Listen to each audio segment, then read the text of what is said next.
Hello everyone, so in today's video I want to show you how you can connect to a CentOS, so to a Linux CentOS 10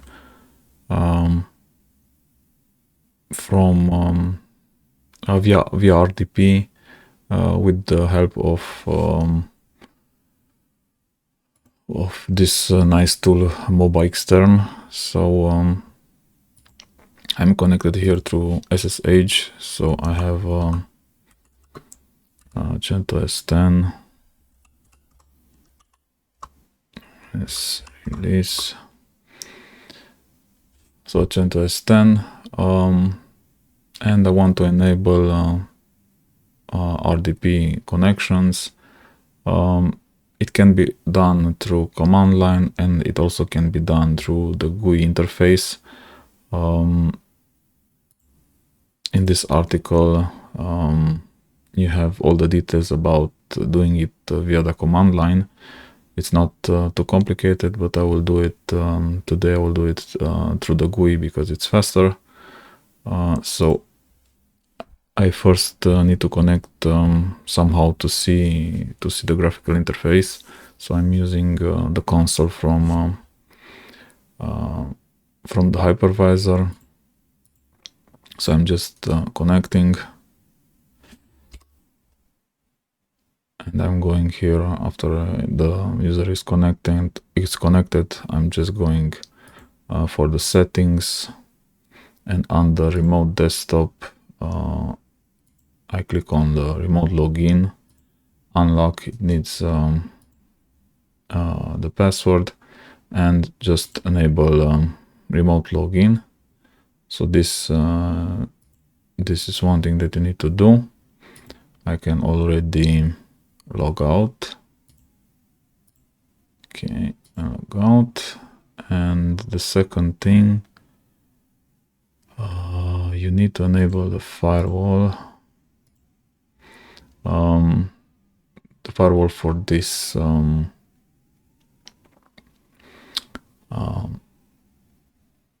for port 3389, and we can also do that through Copilot, not Copilot. How is it called?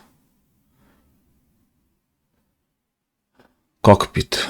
Yeah, I believe that's the name of this tool. It's by default installed during the OS installation, and under networking and firewall, edit firewall rules and zones, we just add a service and we search for RDP.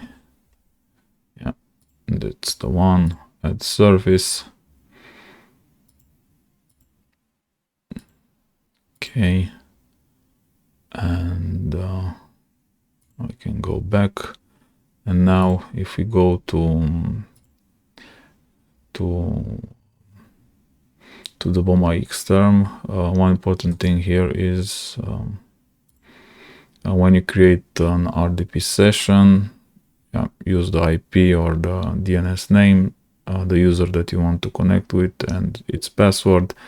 And here under advanced RDP settings, you need to go on to expert RDP settings, and also mark this one, use redirection server name.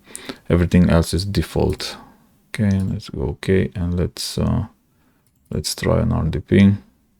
Hopefully it works.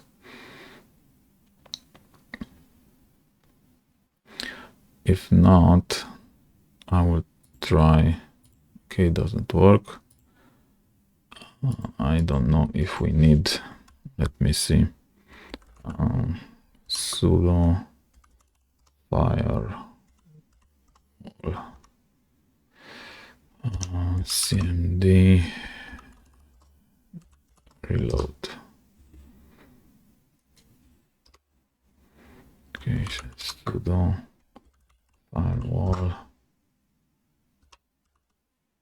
cmd. Okay, we should have the RDP. Okay, let me try one more time.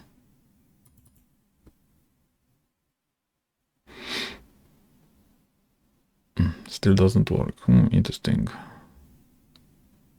Okay, no problem. Let's see. Let's go back.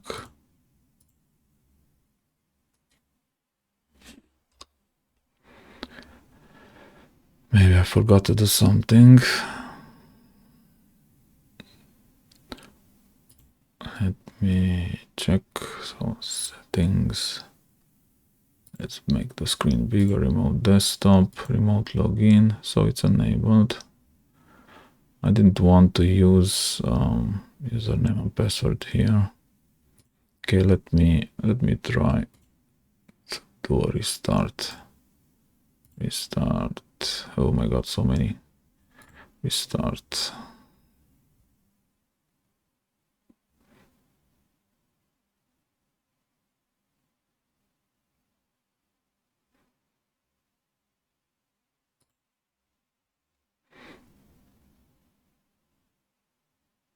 Maybe I tried so many times before recording this video and something got stuck. Okay, so after restart, let me try one more time.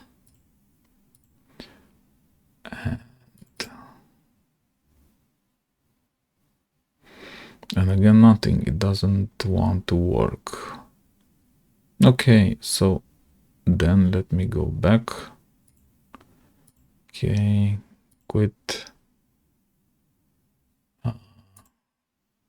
Let me reconnect.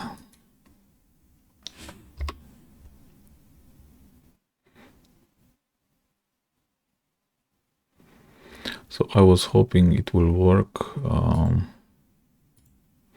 without typing any username and password here, but let's type one. Authenticate and user 01. I'm typing the same user and the same password. Okay. And close. Okay, now let's see. Let me do again a restart. I want to have a clean start. Restart. Restart.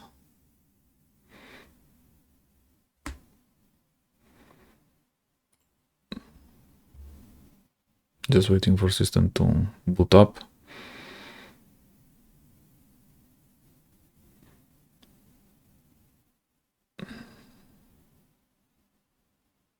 Okay, so we're back in business. Now let's try one more time. And I believe that was the issue. Okay, so it absolutely needs a username and password. Okay. So yeah, this was it. Let me see.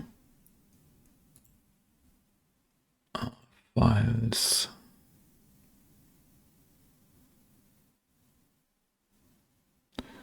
Do I have something? Okay, so this is my... Okay, perfect. Yeah, this was it. Thank you for watching. Please subscribe to my channel if you liked this type of video.